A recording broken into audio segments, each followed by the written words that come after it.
There is a bottomless pit where the sick and dangerous are thrown. This dreadful, dark place exists as a last resort for when hanging, execution, and other forms of earthly punishment fail. These creatures, these exhibits, all inhabit their own pocket worlds. They vary subject to the deranged mind in the display.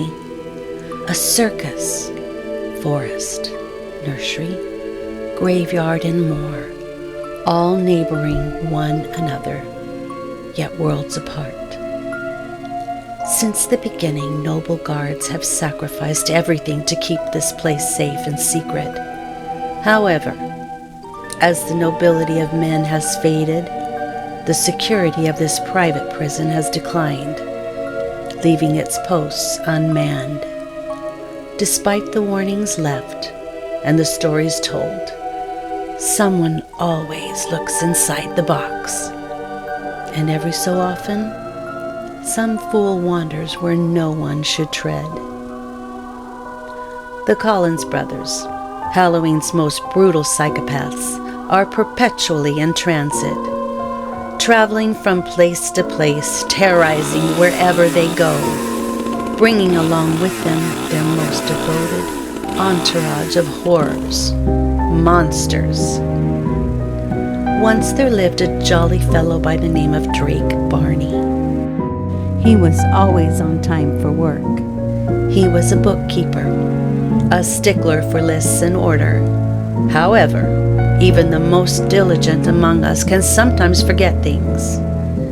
Upon realizing his mistake, he returned to the office one late evening. Drake waved at the night janitor, who was mopping the floor with a bucket of suds by his side. The janitor waved back and warned Drake about the wet floor. Drake retrieved the documents from his office, and just before departing, he noticed a light coming from the office down the hall. As Drake drew closer to the doorway, he spotted something seeping, pooling underneath the lit door. He stuck his finger into the mysterious substance, smelled it, and even took a little taste. Blood! Drake leaped forward and barged through the door, only to find his boss performing a monstrous deed. The two men locked eyes just before Drake bolted down the hall, screaming for help. His boss grabbed a crowbar and pursued Drake. Running for his life, Drake turned a corner, and that's when it happened. His feet gave way and flew into the air, soon followed by the rest of him. Everything went black for Drake. When he regained consciousness, Drake saw bubbles floating in the air. A single hall light shined through the bubbles, regaling Drake with every color, transporting him to another place, a happier time. It was perfect. They were all perfect. A pitiful sigh broke Drake's pleasant trance. As he rose to his feet, he did so with his hand holding his head and his eyes shut. His mind felt like scrambled eggs. Then he cracked his neck, making a brutal noise as he did so. His eyes shot wide open and focused. Something had shifted, and Drake Barney was no longer the meticulous, reliable bookkeeper. His boss was nowhere in sight, having fled the scene after seeing Drake's transformation. The janitor, who had been witness to the beginning of the odd encounter, cautiously peered around the corner, only to see Drake standing amidst the chaos, his eyes wild with a newfound mania.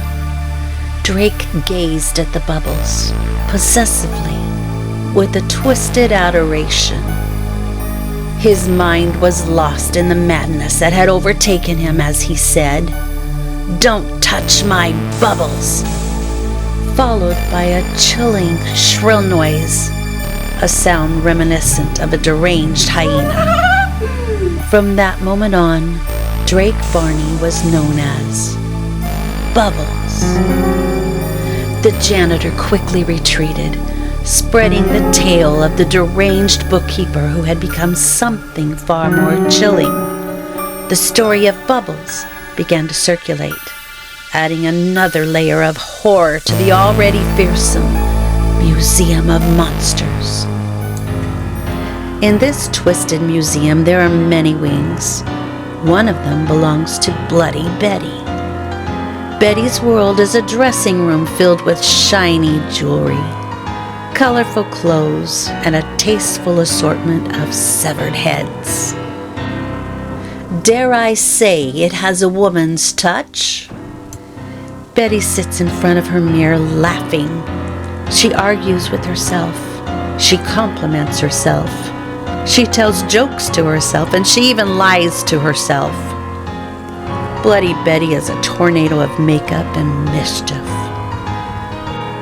Don't fall for her lies.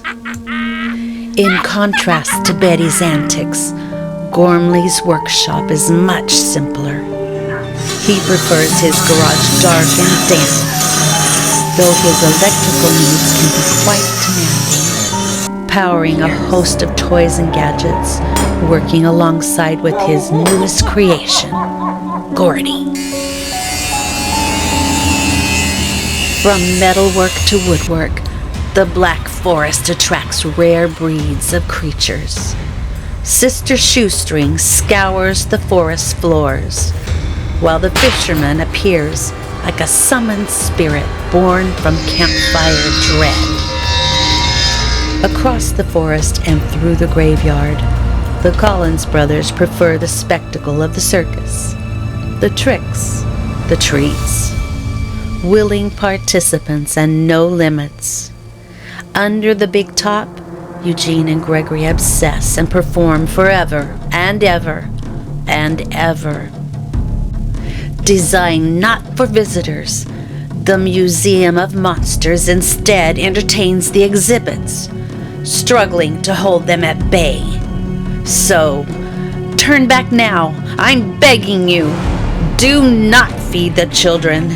Beware of Betty's lies. She'll lead you astray. Gormley is always on the lookout for spare parts, preferably those wandering alone. Run when you hear a chainsaw, and for crying out loud, don't touch the bubbles. Please, please do not open the box. Do not look inside. It's not worth it. In a place such as this, curiosity can kill far more than just a cat.